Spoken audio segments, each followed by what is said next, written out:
Entonces, mis amados hermanos, les pido que mientras estemos escudriñando las Escrituras, mientras estemos caminando a través de estos pasajes, tengan en cuenta enfrente de ustedes la obra, el precio que nuestro Salvador pagó en la cruz con su sangre para redimirnos a cada uno de nosotros. Y vamos a estar centrando el mensaje de hoy en la epístola a los Colosenses, básicamente en el capítulo 1, versículos 20 al 23. Colosenses capítulo 1, versículos 20 al 23. Así que les pido que vayan buscando sus Biblias. No obstante, antes, quiero que por favor me acompañen en oración en este tiempo, para que sea nuestro Señor quien guíe este tiempo de alabanza y glorificación a su nombre. Oremos. Amado Salvador, te damos gracias.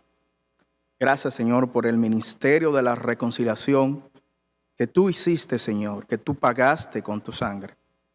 Gracias, Padre, porque cada uno de nosotros en un momento estábamos perdidos. Pero en tu misericordia, tú nos atraíste, Señor, hacia el Padre. Colocaste fe salvífica en nuestros corazones y nos has redimido. Y no solo a nosotros, Señor, sino que a través de la historia tú has estado conformando un pueblo de toda raza, lengua y nación, que en un momento determinado estaremos todos unidos alabándote y glorificando tu nombre. Gracias, Señor, por la preciosa cruz de nuestro Salvador. Y también, Padre, te oramos desde ya por aquellas personas que tú has dirigido desde la eternidad para que escuchen tu palabra. Aquellas personas que aún no se han reconciliado contigo. Aquellas personas, Padre, que aún andan de espaldas a ti. Te pedimos por ellos, Señor. Así como nuestro Salvador oró por nosotros 2000 años atrás y ahora nosotros estamos insertados en la iglesia. Nosotros también, Señor, oramos por aquellas personas que aún no te conocen para que tú, Padre, los traigas y escuchen el evangelio de salvación, el evangelio de la reconciliación para contigo. En Cristo Jesús. Amén. Mis amados, como le dije inicialmente, quiero que abran sus Biblias. Les pido que por favor busquen la infalible, inerrante, toda suficiente e inmutable palabra de Dios en la epístola a los Colosenses capítulo 1, Colosenses capítulo 1. Y aunque estaremos centrando la exposición de la mañana de hoy en los versículos 20 al 23, para que tengamos un escenario un poquito más amplio, quiero que leamos desde el versículo 15 en adelante. Colosenses 1, versículo 15 dice lo siguiente, y esto es Pablo hablando a los hermanos de Colosas, dice lo siguiente: Él, Cristo, es la imagen del Dios invisible, el primogénito de toda creación, porque en Él, en Cristo, fueron creadas todas las cosas, las que hay en los cielos y las que hay en la tierra, visibles e invisibles, sean tronos, sean dominios, sean principados, sean potestades. Todo fue creado por medio de Él y para Él. Y Él es antes de todas las cosas, y todas las cosas en Él subsisten. Y Él es la cabeza del cuerpo, que es la iglesia, el que es el principio, el primogénito de entre los muertos, para que en todo tenga la preeminencia. Por cuanto agradó al Padre que en Él habitase toda plenitud, y por medio de Él reconciliar consigo todas las cosas, así las que están en la tierra como las que están en los cielos, haciendo la paz mediante la sangre de su cruz. Versículo 21. Y a vosotros también, que erais en otro tiempo extraños y enemigos en vuestra mente, haciendo malas obras, ahora os ha reconciliado en su cuerpo de carne por medio de la muerte, para presentaros santos y sin manchas e irreprensibles delante de Él. Versículo 23. Si en verdad permanecéis fundados y firmes en la fe y sin moveros de la esperanza del evangelio que habéis oído, el cual se predica en toda la creación que está debajo del cielo, del cual yo, Pablo, fui hecho ministro. Hermanos, hace aproximadamente unos 6,000 o 2,000 años, o 10,000 años, nuestro Señor, con la palabra de su poder, creó los cielos y la tierra. En ese momento inicial, la relación del Señor con su Creador era perfecta. De hecho, la relación de Dios con sus criaturas, incluyendo la humanidad, los seres humanos, nuestros primeros padres, Adán y Eva, en aquel momento, era perfecta. Incluso la relación de Adán con su esposa Eva era excepcional. No obstante, desde aquel momento también, nuestros primeros padres comenzaron a escuchar una voz extraña, un mensaje ajeno a ellos. Algunas instrucciones que eran diferentes a las directrices claras que nuestro Padre les había dado. Comenzaron a coquetear con el pecado y comenzaron a ignorar la voluntad de Dios. Antes de la caída, Dios hablaba con ellos y ellos iban a la presencia de Dios. Luego de la caída, el Señor le habló a ellos y ellos se escondían de Dios. Y esto es justamente lo que el pecado hace en la vida de las personas. Los individuos básicamente se apartan del Señor. La irrupción del pecado en el mundo, la irrupción del pecado en nuestros primeros padres, trajo en ellos enemistad entre los hombres, envidia, odio, asesinatos, dolor, sufrimiento y un caos total. Y no solo se limitó a este punto, sino que el pecado trajo como tal una separación del hombre, de la creación, para con Dios.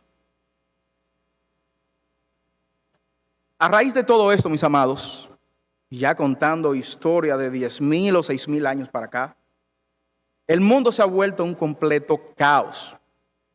La humanidad anda desviada.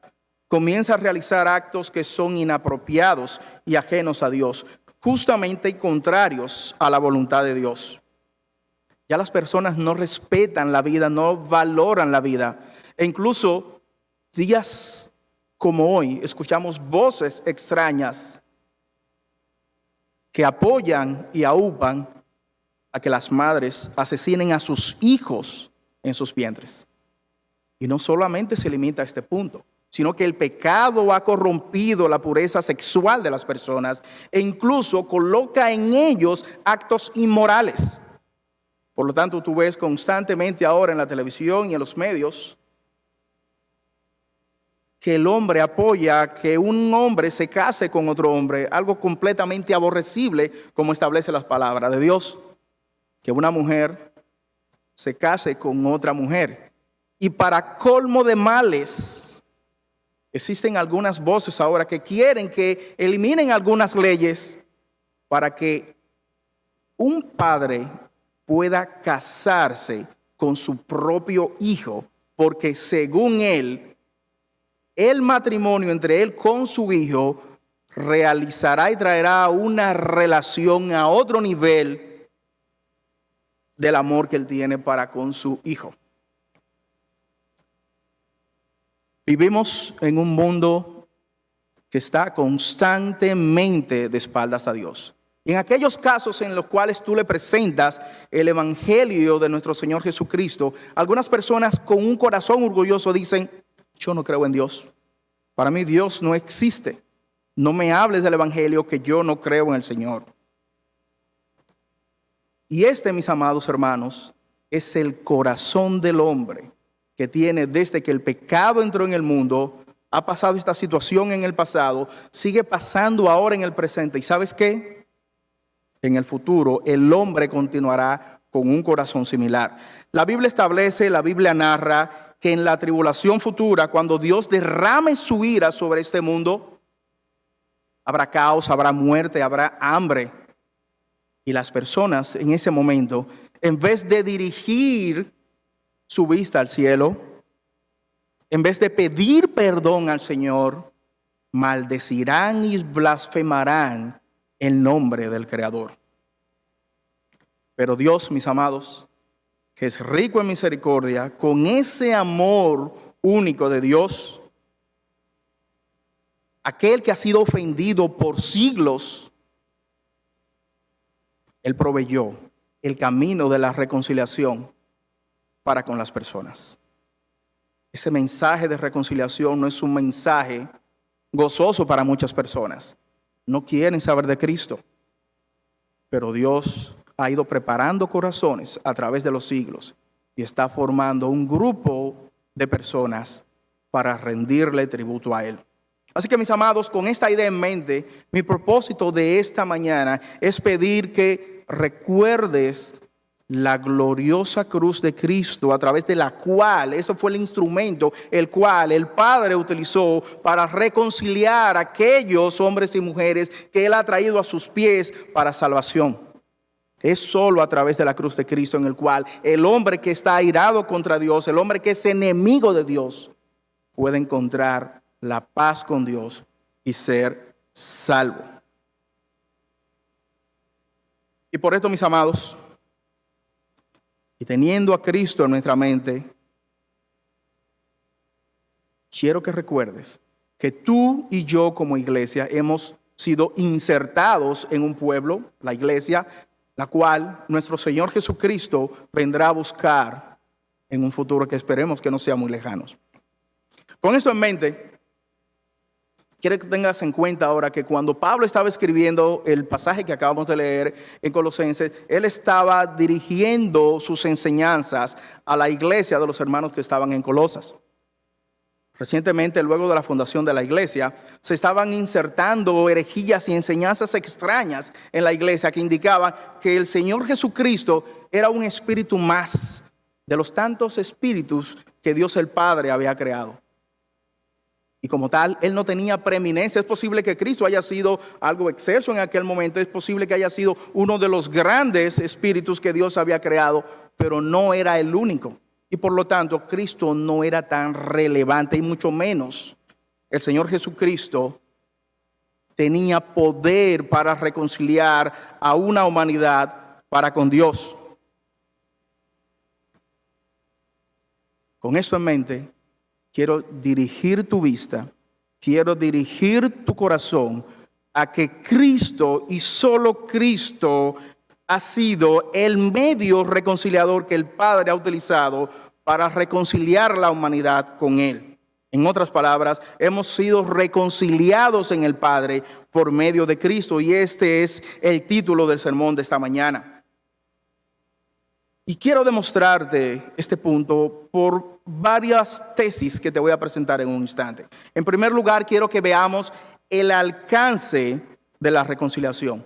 Colosenses capítulo 1, versículos 19 al 20, la sección A dice que agradó al Padre que en Cristo habitase toda plenitud.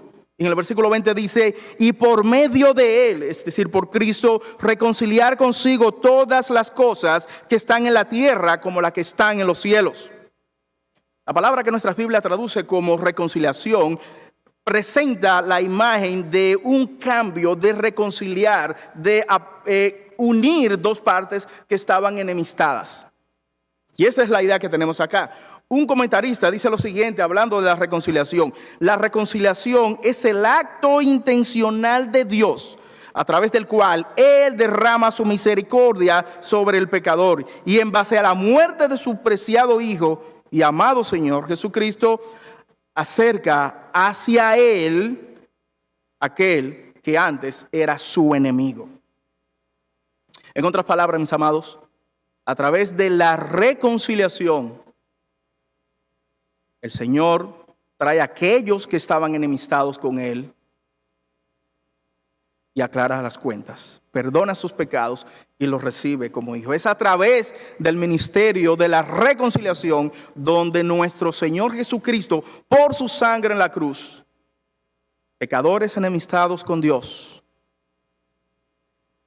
restauran una relación con el Señor.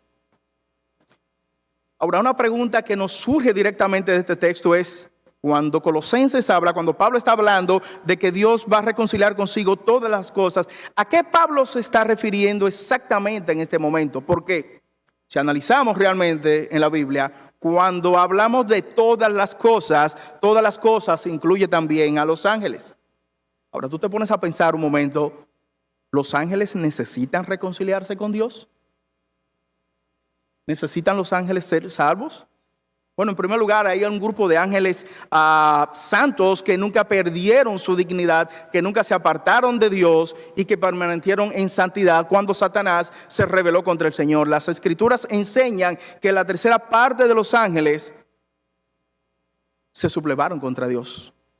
Y entonces, ¿qué pasa con esas 2/3 partes de ángeles que no se sublevaron contra Dios? Bueno, técnicamente ellos no necesitan la reconciliación porque día tras día están en la presencia del Señor sirviéndole a Él. Entonces no queda ahora un problema. ¿Qué pasa con aquella parte de los ángeles que se enemistaron, que se sublevaron contra Dios? ¿Será que ellos al final del día van a ser reconciliados con Dios y van a ser nuevamente amigos de Dios y van a ser entonces salvados por Dios? Esta idea no es extraña. Aproximadamente por los años 154 al 253 existió un hombre llamado Orígenes. Orígenes era un gran filósofo, un gran estudioso de las Escrituras, un erudito de la Biblia, del material que ellos tenían en aquel momento.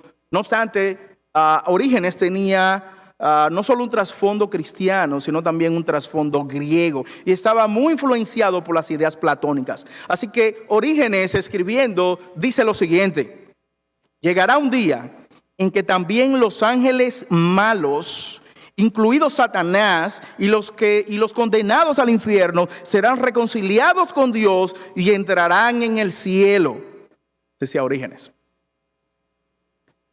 Pero esta idea no se ha quedado en el pasado.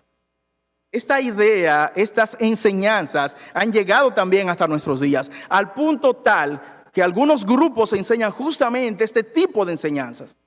Y desde el púlpito, claro está, no desde pero desde el púlpito hay pastores que han dicho algo como lo que sigue: al final todos serán salvos.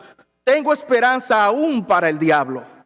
En pocas palabras, lo que este hombre decía desde el púlpito era que al final de la historia, Satanás, los ángeles malvados o los demonios y aquella humanidad no reconciliada con Dios será salva. Ahora, tú te pones a analizar las Escrituras y comienzas a estudiar desde Génesis hasta Apocalipsis, haciendo un análisis temático de todo lo que vemos en la Biblia. ¿Cuál sería nuestra conclusión? Permíteme darte solamente 2 textos, entonces, los cuales nos puede traer luz sobre este tipo de enseñanzas. Y mis amados, por eso es que la Biblia es tan relevante e importante, no solo en aquel tiempo en el que se escribió, sino también hoy en día, porque solamente a través de la palabra de Dios podemos filtrar todo tipo de enseñanzas que se pregonan en el mundo de hoy. Este tipo de enseñanza en el cual dice que todos al final del día serán salvos se le conoce como el universalismo. Ahora, ¿es bíblica la doctrina del universalismo? Vamos a ver 2 textos. Colosenses capítulo 2, versículos 13 al 15 nos enseña lo siguiente: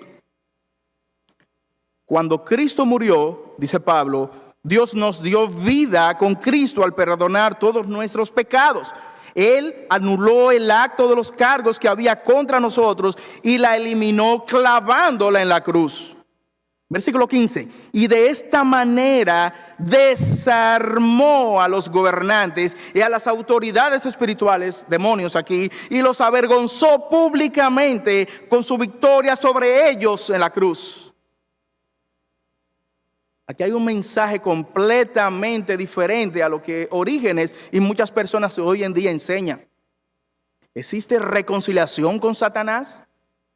Aparentemente Colosenses capítulo 2, versículos 13 al 15 no enseña esto, pero permíteme darte otro texto que quizás puede ilustrar un poco más este tipo de enseñanza.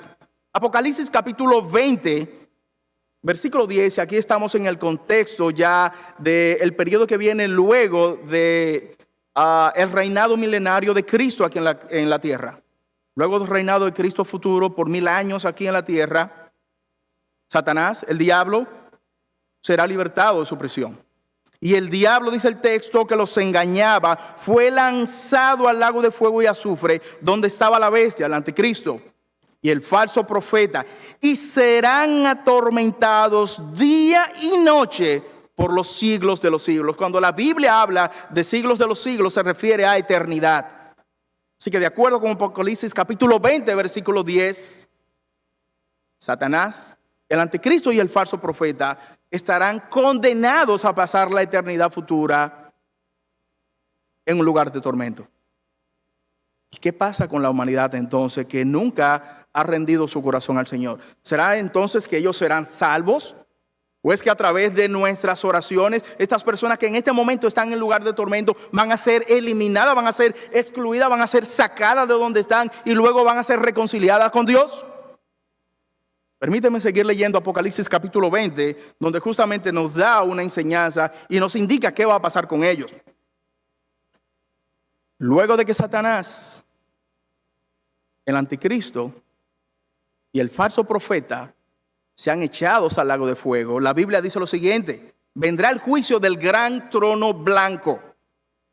Y dice las Escrituras: los muertos, grandes y pequeños, comparecerán en pie ante Dios. Los libros fueron abiertos y otro libro fue abierto, el cual es el libro de la vida, y fueron juzgados los muertos por las cosas que estaban escritas en el libro y según sus obras. Y el versículo 15 dice: y el que no se halló inscrito en el libro de la vida fue lanzado al lago de fuego. Y claro está, el contexto aquí está hablando de una eternidad futura. En pocas palabras, toda la humanidad no reconciliada con Dios, todos aquellos que hayan partido ya a la eternidad, que no hayan rendido su corazón a Cristo, pasarán la eternidad recibiendo el castigo que su obra merece. Claro está, la Biblia no enseña una doctrina como el universalismo. Eso es una falsa enseñanza. Un estudio meticuloso de las Escrituras te enseña que eso no existe como tal. Entonces todavía queda en vilo la pregunta: ¿quién es entonces esa todas las cosas que la Biblia enseña? Permíteme darte una ilustración, una ayuda que vi en un escritor, donde justamente él enseña a qué se refiere las Escrituras con esa todas las cosas. Y cito: el pecado ha arruinado el universo, ha destruido la armonía que había entre una criatura y otra, y también la que había entre todas las criaturas y Dios. Sin embargo, por la sangre de la cruz el pecado ha sido vencido. Las demandas de la ley han sido satisfechas y la maldición ha sido sufrida. Fin de la cita.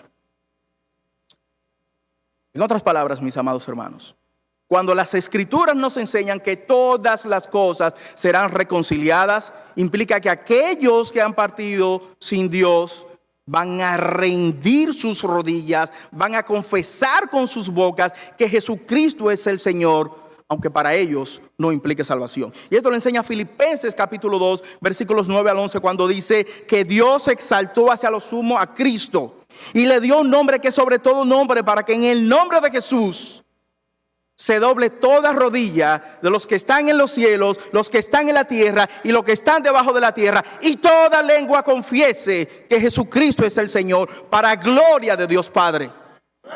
En pocas palabras, mis amados, aun aquellos que hoy son enemigos de Dios, aun aquellos que dicen que son ateos, aun aquellos que dicen que Dios no existe, aun aquellos que dicen que quieren hacer con sus cuerpos lo que quiera porque Dios no tiene control de ellos, en ese día ellos van a rendir sus rodillas ante Cristo y van a confesar con sus bocas que Cristo es el Señor.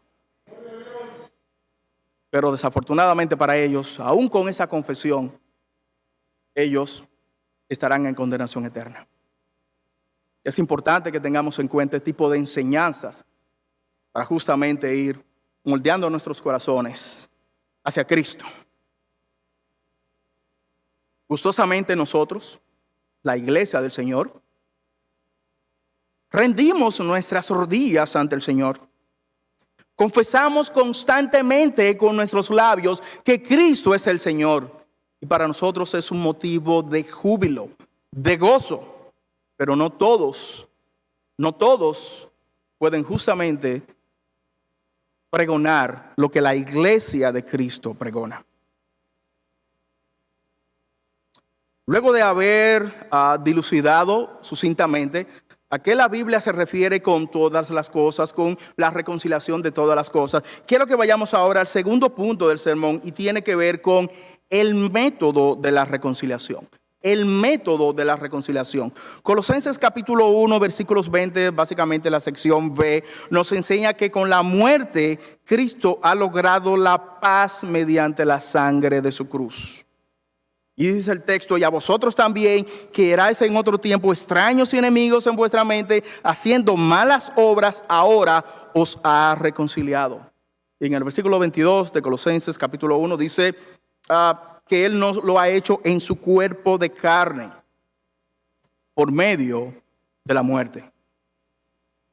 Tanto este texto como muchos otros en las Escrituras hablan de la muerte de Cristo como el elemento de la reconciliación.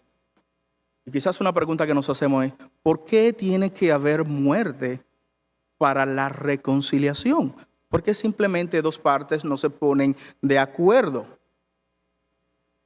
Amados, este punto es neurálgico para que podamos entender y comprender lo excelso de la majestad de Dios y de la santidad. Amados hermanos, Dios no toma en poco el pecado. Para Dios no existe diferentes grados de colores de pecado. Todos los pecados son aborrecibles ante Él.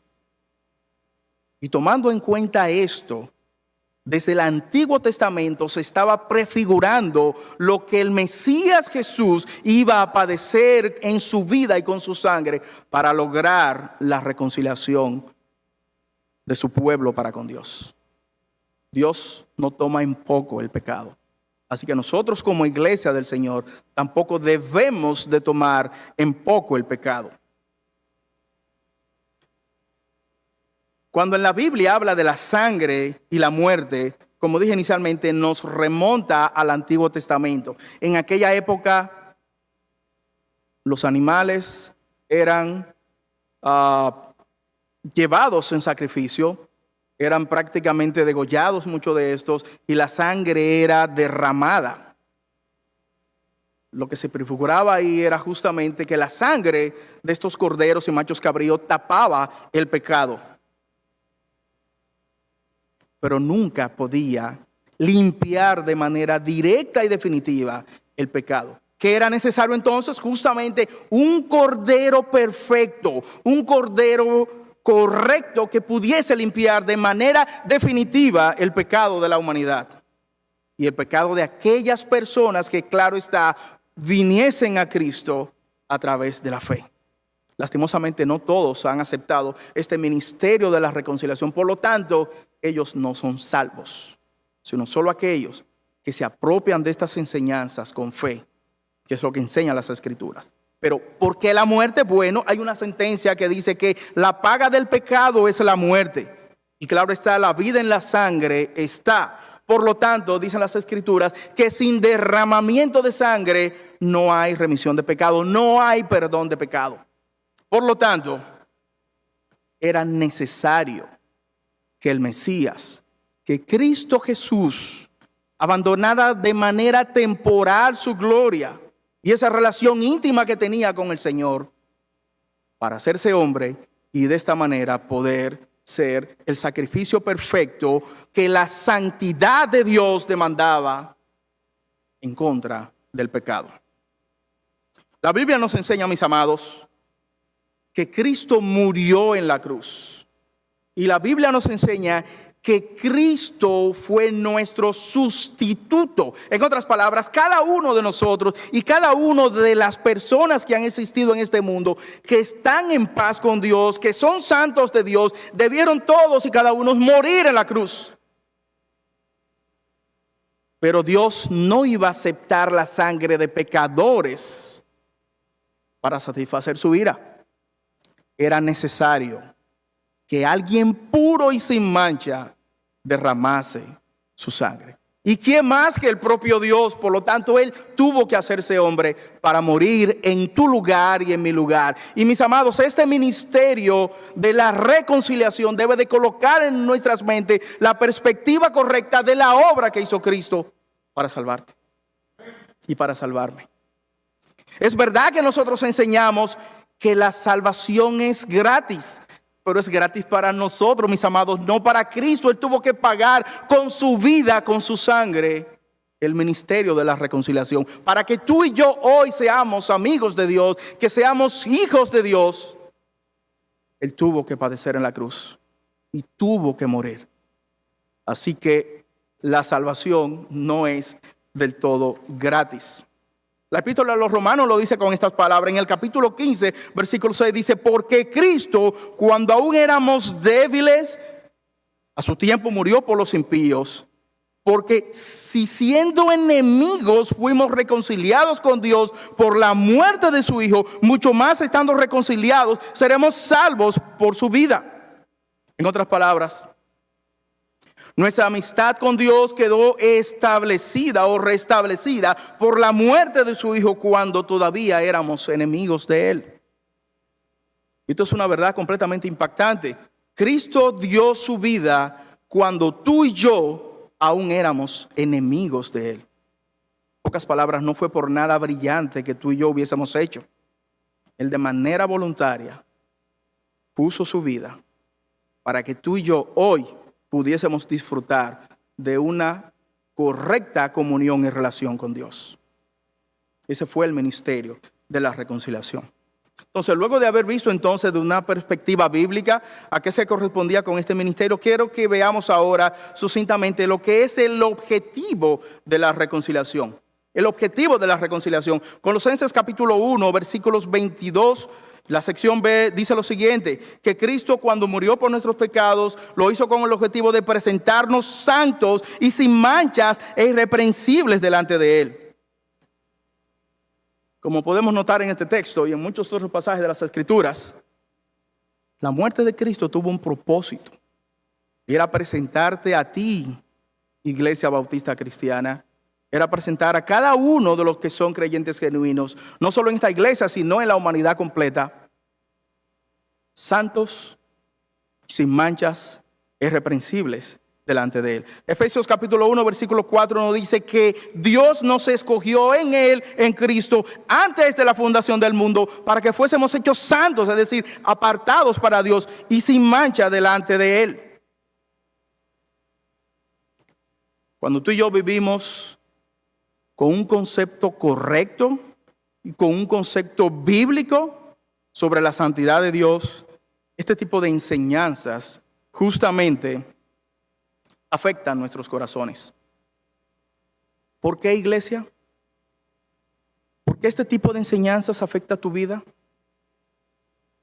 Porque te coloca en una perspectiva correcta de la santidad de Dios y de cómo tú debes de lidiar con el pecado. Porque día tras día vamos a estar expuestos a situaciones que nos pueden llevar a pecar contra el Señor. ¿Y qué debemos de hacer? ¿Debemos de simplemente dejarnos imbuir por el pecado? ¿Debemos de simplemente ceder ante la tentación? No, debemos de mirar a Cristo y saber que por Él hemos sido santificados.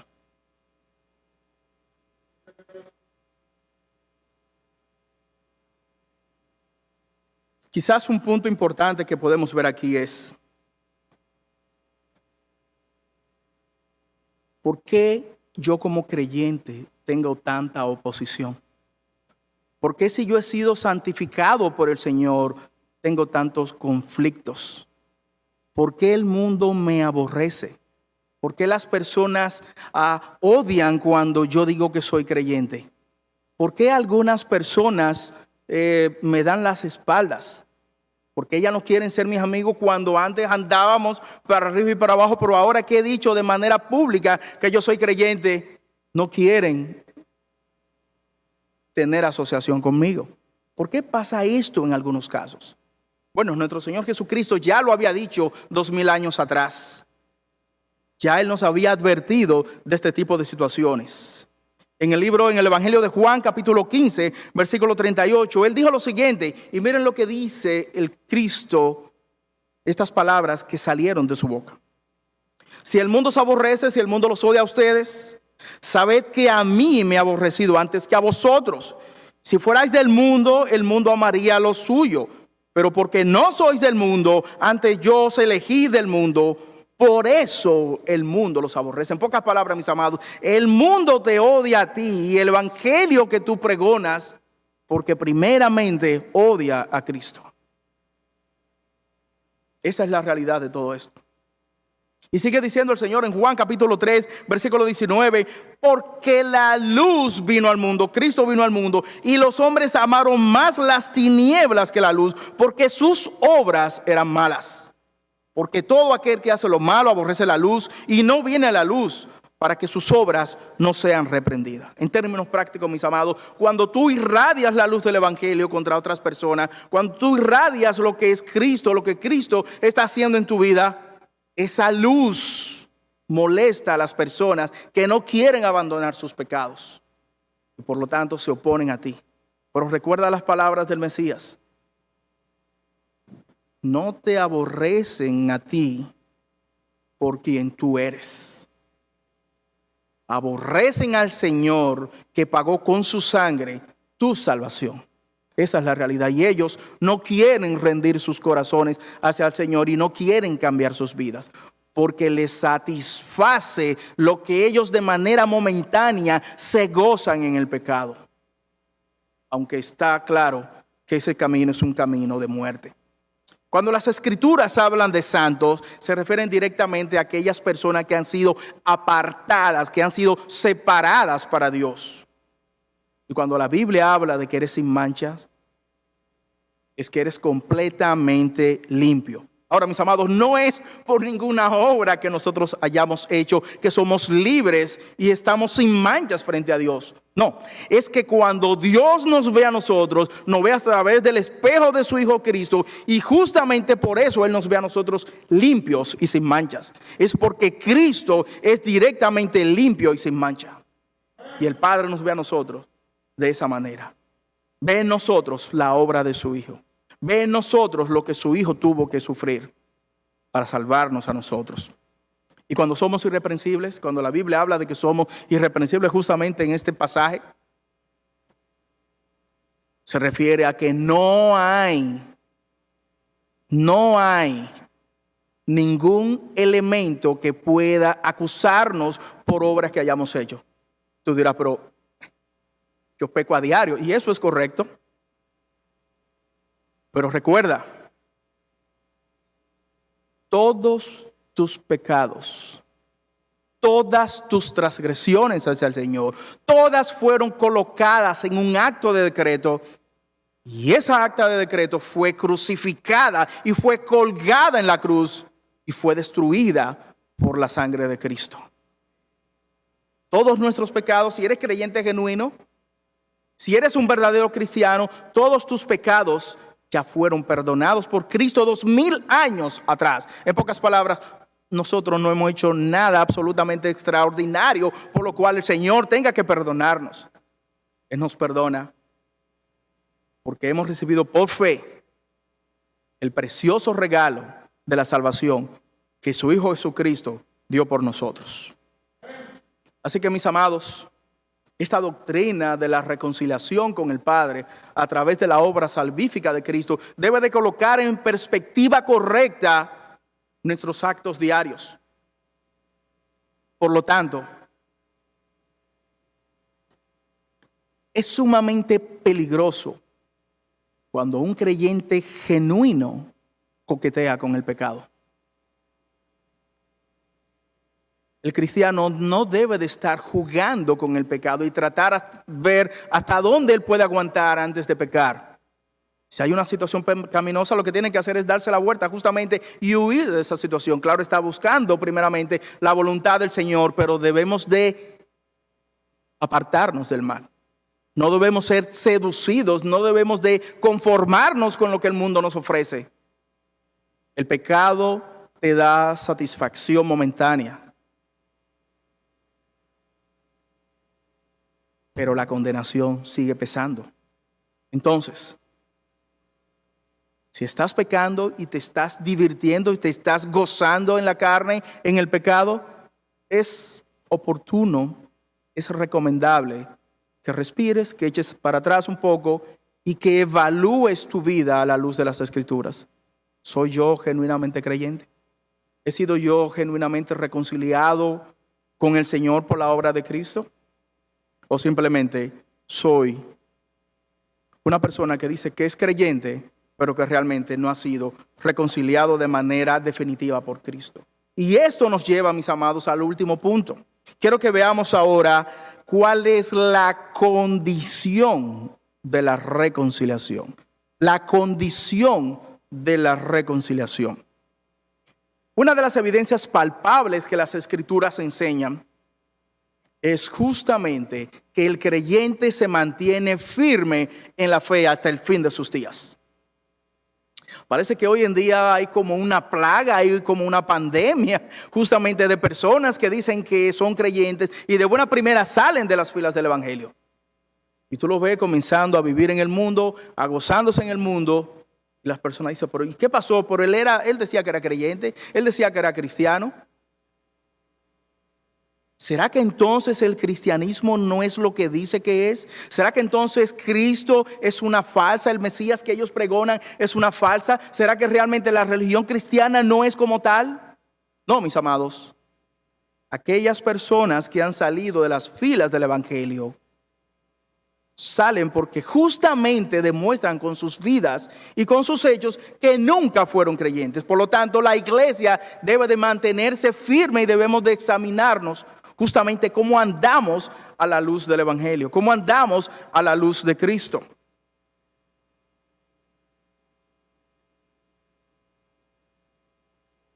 La apostasía en la iglesia no es un tema nuevo.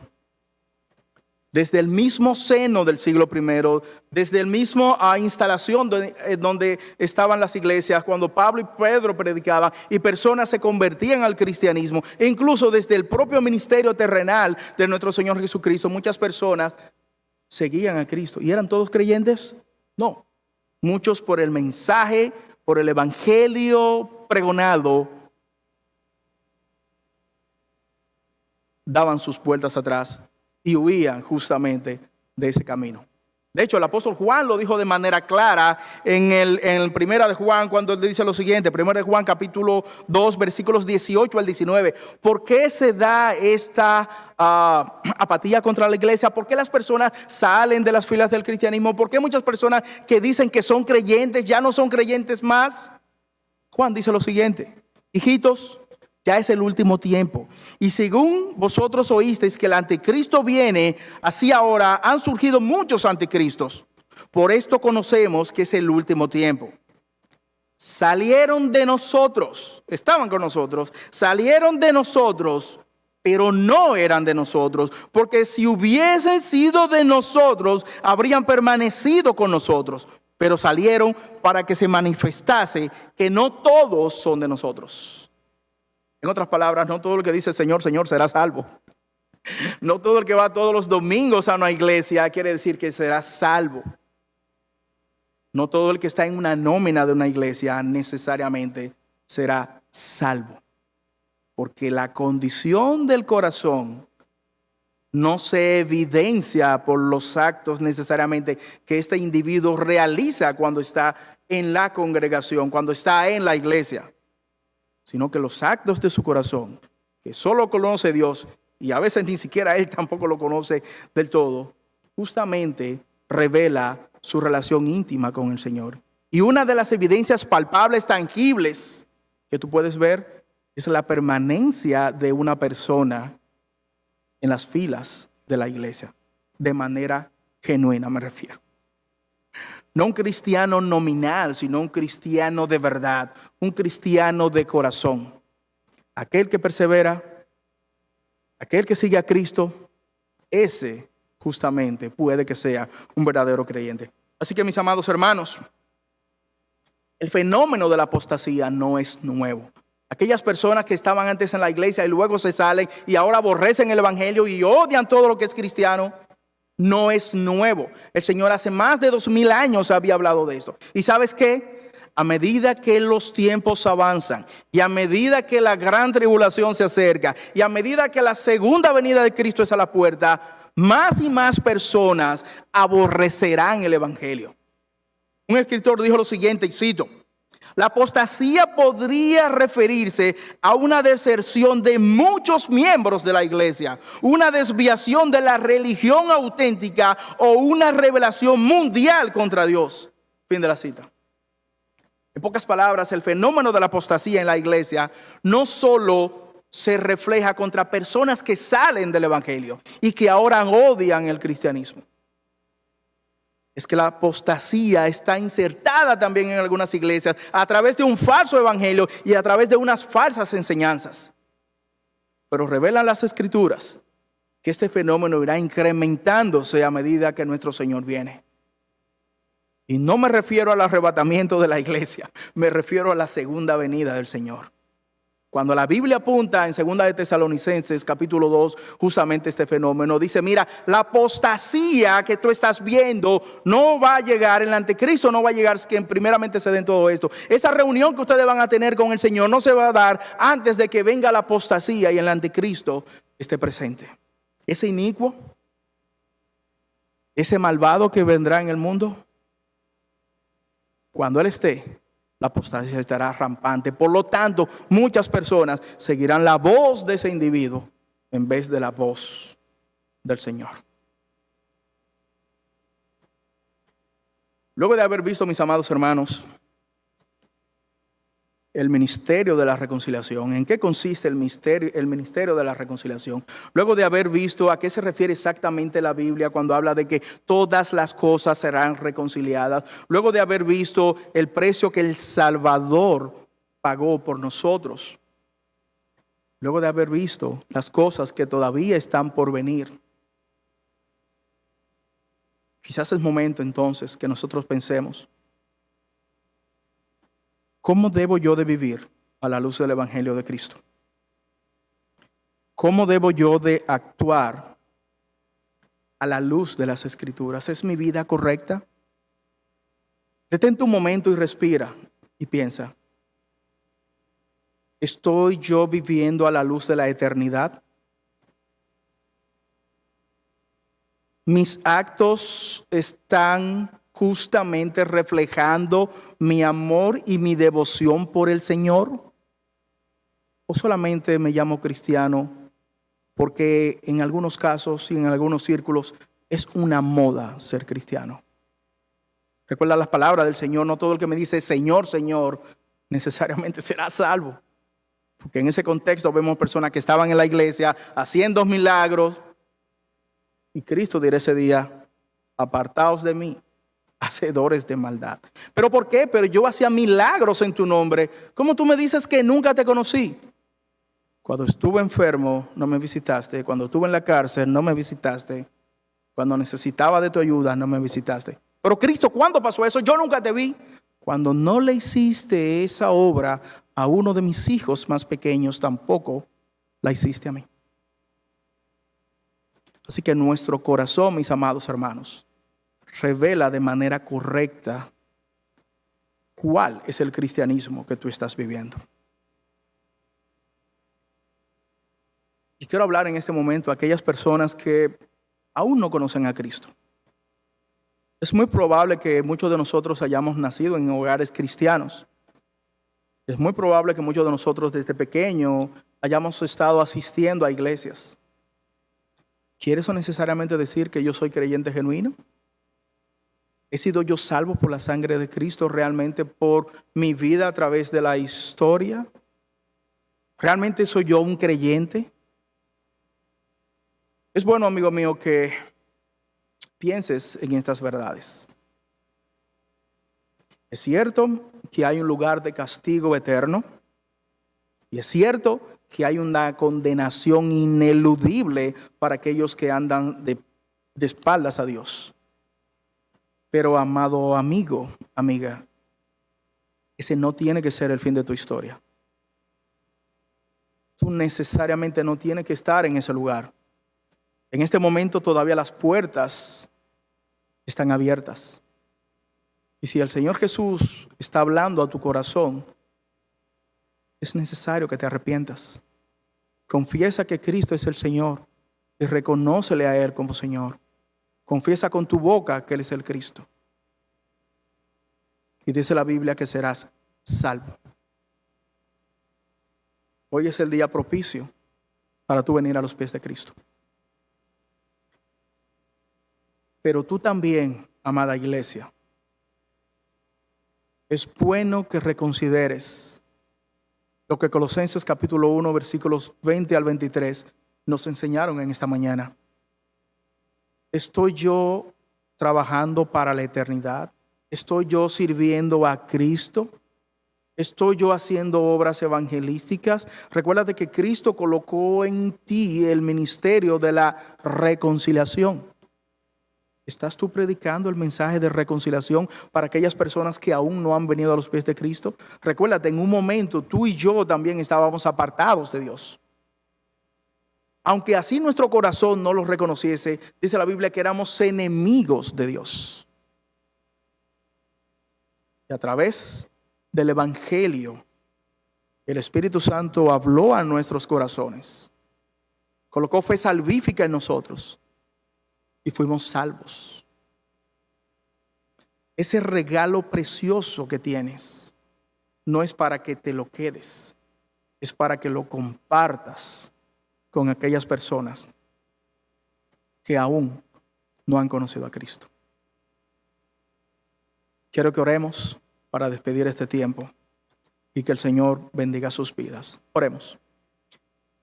Padre, te damos gracias, Señor, por tu palabra. Gracias, Señor, por el mensaje de la reconciliación que tú has colocado en las Escrituras. Y gracias, Señor, porque tu Espíritu habla a nuestros corazones a través de tu palabra.